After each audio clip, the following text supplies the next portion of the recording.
Hello नमस्ते। आज पनि युट्युब च्यानलमा स्वागत छ। आज हामीले चाहिँ माइक्रोसफ्ट अफिस वर्डमा हाइपरलिङ्क, बुकमार्क, त्यसपछि क्रस रेफरेन्सहरूको युज कसरी गर्न सक्छौं त्यसको स्टेप बाइ स्टेप गरेर सिक्नेछौं हामी। फर्स्टमा माइक्रोसफ्ट अफिस ओपन गरिसकेपछि पहिला हामीले अब इन्सर्टमा गएर यहाँ तीनटा अप्सन पाउँछ। एउटा छ लिङ्क भनेर, लिङ्क वा हाइपरलिङ्क भनेको एउटै हो।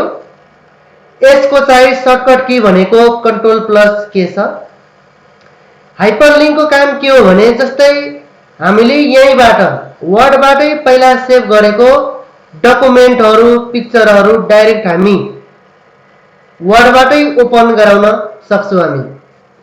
त्यस्तै अर्को अब हामीले बुकमार्क भनेको जस्तै कुनै इम्पोर्टेन्ट वर्डहरू छ, त्यस्तै मानौं त्यसलाई चाहिँ अब हामी बुकमार्क भनेको चिनो लाउनु। मानौं मलाई हामीले बुकमार्क गरेपछि हामीले बुकमार्क गरेको कुन वर्डमा जानु पर्यो, डाइरेक्ट हामी बुकमार्कबाट जान सक्छौं हामी। अब हुन त यो तीनटा काम भनेको लगभग उस्तै हो, तर हामीले मेन भनेको पहिला अब जाऊ लिङ्कमा। मानौं मैले यहाँ चाहिँ सपोज पीडीएफ डकुमेन्ट के ओपन गराउनु पर्यो, तपाईहरुले जे वर्ड टाइप गरे पनि भयो। यसलाई पहिला जुन वर्डसँग लिङ्क गर्नु पर्यो त्यो वर्डलाई पहिला सिलेक्ट गर्नु पर्यो।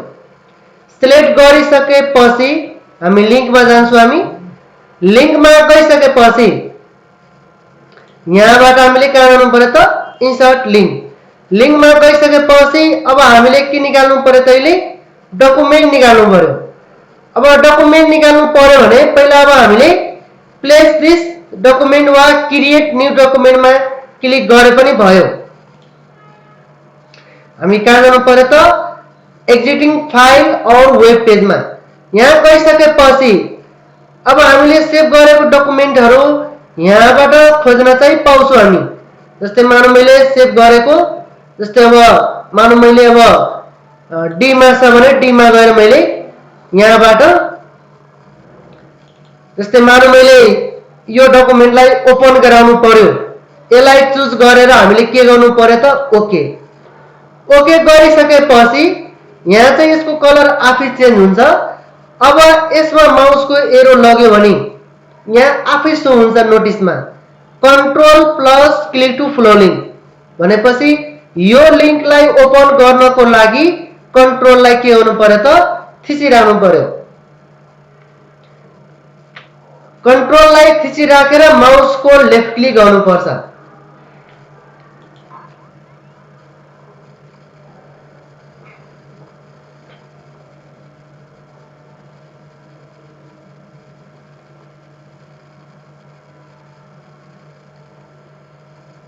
ल यहाँ डाइरेक्ट ओपन भइसक्यो। जे पनि पीडीएफ वर्ड डकुमेन्टहरू हामी ओपन गर्न पाउँछौं। के गर्नु पर्यो त कुनै एउटा मानौं मैले यो डकुमेन्टमा लिङ्क गर्नु पर्यो, जस्तै यसमा क्लिक गरेपछि यहाँबाट के ओपन हुनु पर्यो त्यसलाई चाहिँ लिङ्क गर्नु पर्यो भने पहिला हामीले सिलेक्ट गर्नु पर्यो टेक्स्टलाई। त्यसपछि इन्सर्ट मेनुमा गएर लिङ्कमा गएर हामीले एक्जिस्टिङ फाइलमा जाने। फाइलमा गइसकेपछि आफूले सेभ गरेको डकुमेन्टहरू कहाँ छ त्यहाँ चाहिँ हामी खोज्न चाहिँ पाउँछौं। हामी त्यो डकुमेन्टलाई खोजेर लिङ्क चाहिँ गरिदिनु पर्यो। मानौं मैले यहाँ चुज गरे यसलाई, त्यसपछि यहाँबाट मैले के गर्ने त ओके। ओके गरेपछि यहाँ माउसको एरो लाने बित्तिकै कन्ट्रोल प्लस माउसको लेफ्ट क्लिक गर्नु पर्यो। त्यसपछि यस गरिदिने।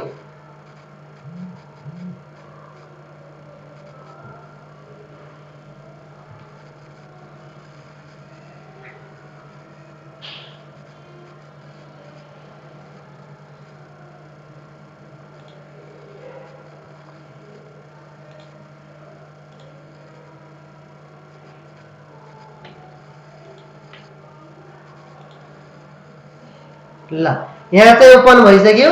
यसरी तपाईले हाइपरलिङ्कको युज गरेर छिटो भन्दा छिटो कामहरू चाहिँ गर्न सक्छौं हामी।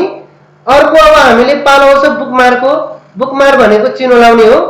मानौं मैले यहाँ गएर जस्तै अब यहाँ चाहिँ यो इम्पोर्टेन्ट वर्ड छ, मानौं यसलाई मैले चिनो लाउनु पर्यो। वा यो हेडिङलाई मैले चिनो लाउनु पर्यो मानौ। यसलाई पहिला सिलेक्ट गरेर बुकमार्कमा जाने, बुकमार्कमा गइसकेपछि यसको नाम चाहिँ लेखिदिए मानौ। आफूले थाहा हुनु पर्यो त्यो नाम मैले नेम चाहिँ लेखेर मैले एड गरिदिएँ। जस्तै मलाई यो पेजमा जानु पर्यो, यो पिक्चरलाई मैले बुकमार्क गर्नु पर्यो, चिनो लाउनु पर्यो भने यो पिक्चरलाई पहिला सिलेक्ट गरिसकेपछि बुकमार्कमा जाने, बुकमार्कमा गएर यसको नेम मानौ मैले बल भनेर राखे मानौ। त्यसपछि एडमा क्लिक गरिदिने। मानौ मलाई यहाँ चाहिँ वर्डलाई हामीले यो वर्डमा जानु पर्यो मानौ। यतिलाई पनि मैले सिलेक्ट गरेर बुकमार्कमा गएर यसको नेम चाहिँ मानौ मैले S2 भनेर राखे मानौ। त्यसपछि एड गरिदिए। यति गरिसकेपछि अब हामीले बाहिर क्लिक गरेर बुकमार्कमा जाने। अब मानौ मैले बल भएको पेजमा जानु पर्यो भने हामीले बललाई बुकमार्क गरेकोलाई चुज गर्ने। त्यसपछि यहाँ छ गो टु भनेर गोटुमा क्लिक गरिदिने। डाइरेक्ट हामी त्यही पेजमा जान्छौँ। हामी मानौ H1 भएकोमा जानु पर्यो, H1 लाई चुज गरेर गोटुमा क्लिक गर्नु पर्यो। यसरी चाहिँ बुकमार्कको युज गर्न सकिन्छ र अर्को यसलाई डिलिट पनि गर्न पाउँछौँ हामीले। लास्टमा एउटा पाउँछ क्रस रिफरेन्स। क्रस रिफरेन्स र हाइपरलिंक भनेको लगभग एउटै काम गर्छ यसले। अब हामी क्रस रिफरेन्समा जानको लागि मानौ मैले यिनीहरूलाई हेडिङ 1 चाहिँ गरे मानौ। तलपट्टि मानौ मैले यसलाई हेडिङ 2 गर्दै सपोज टाइटल लेखेर एउटा यसलाई मैले सिलेक्ट गरेर होममा गएर यहाँबाट मानौ मैले हेडिङ 2 गर्दै मानौ। अब यति गरिसकेपछि अब हामीले फर्स्ट पेजमा बसेर इन्सर्टमा गए, क्रस रिफरेन्समा गए। अब यहाँबाट मैले अब यहाँ चाहिँ डिफरेन्ट अप्सनहरु पाउन सक्छौं हामी। अब बुकमार्क गरेको छ भने बुकमार्क चुज गर्नु पर्यो, हेडिङ चुज गरेको छ भने हेडिङ चुज गर्नु पर्यो। मानौ मैले अहिले हेडिङ चुज गरेको। अब हेडिङमा गएर यहाँबाट इन्सर्ट रेफरेन्स टु मा हेडिङ टेक्स्ट निकाल्नु पर्यो। जस्तै मानौ मलाई व्हाट इज कम्प्युटरमा क्लिक गरेपछि त्यसको टेक्स्टहरु चाहिँ आउनु पर्यो। मैले यसलाई चुज गरेर यहाँबाट के गरे त इन्सर्ट। हामी ठ्याक्कै त्यही पेजमा जान्छौँ हामी। जस्तै मानौ मैले बलमा जानु पर्यो, यहाँ गएर मैले कम्प्युटर फन्डामेन्टलमा जानु पर्यो भने यहाँ गएर इन्सर्ट गर्ने, त्यही चाहिँ यहाँ इन्सर्ट हुन्छ। अब यसलाई मैले के गरे त अहिले क्लोज गरिदिए। अब यसमा हामीले एरो लाने बित्तिकै यहाँ चाहिँ हाम्रो के हुन्छ त कन्ट्रोल प्लस माउसको लेफ्ट क्लिक भनेर लिंक चाहिँ देखाउँछ यहाँ।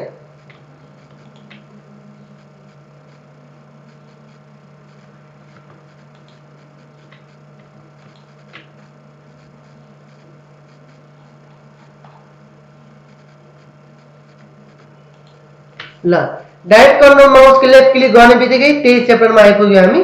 यसको नि काम चाहिँ उही हो।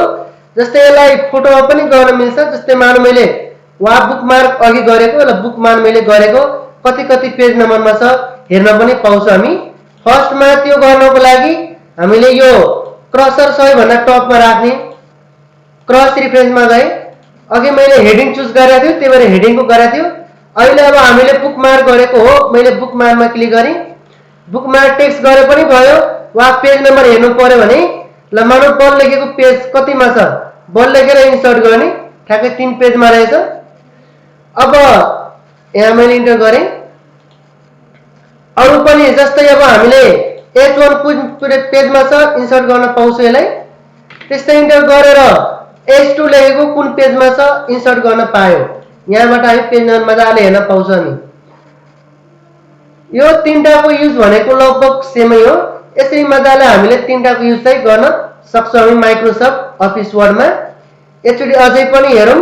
पहिला सुरुमा हाइपरलिंक गर्नको लागि हामीले के गर्नु पर्यो त कुनै वर्ड लेखेर सिलेक्ट गरेर हाइपरलिंकमा जाने, हाइपरलिंकमा गएर यहाँबाट कुन फाइलमा सेभ गरेको छ कुन डकुमेन्टलाई लिंक गर्नु पर्यो त्यो डकुमेन्टहरु ओपन गरेर ओके गर्दिने।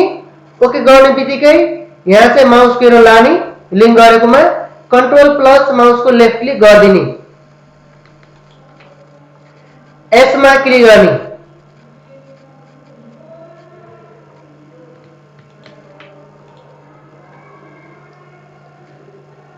कुनै बेला अलि ढिला खुल्छ। यहाँ मैले क्लोज गरेँ यसलाई नि क्लोज गरिदिएँ। डाइरेक्ट यहाँ ओपन भएर आउँछ। अर्को अब बुकमार्क गर्नको लागि पहिला हामी चिनो लाउने सेलेक्ट गर्ने। मानौँ मलाई यति वर्ड इम्पोर्टेन्ट लाग्यो, बुकमार्कमा गएर यसको नेम चाहिँ लेख्न पाउँछु हामी। त्यसपछि मैले एडमा क्लिक गरिदिएँ। अब हामी डाइरेक्ट बुकमार्कमै गएर चिनो लागेकोमा हामी चुज गर्ने, गो टु गर्ने, त्यसमै जान्छौँ हामी। जस्तै बल भएकोमा जानु पर्यो, गो टु गर्ने, त्यही पेजमा आइपुग्यो। र लास्टमा हामी के गरेका थियौँ, क्रस रिफरेन्स भनेर। यस्तै भिडियोहरू हेर्नको लागि च्यानललाई सेयर, सब्स्क्राइब, लाइक चाहिँ गरिदिनु होला। हस्त, धन्यवाद।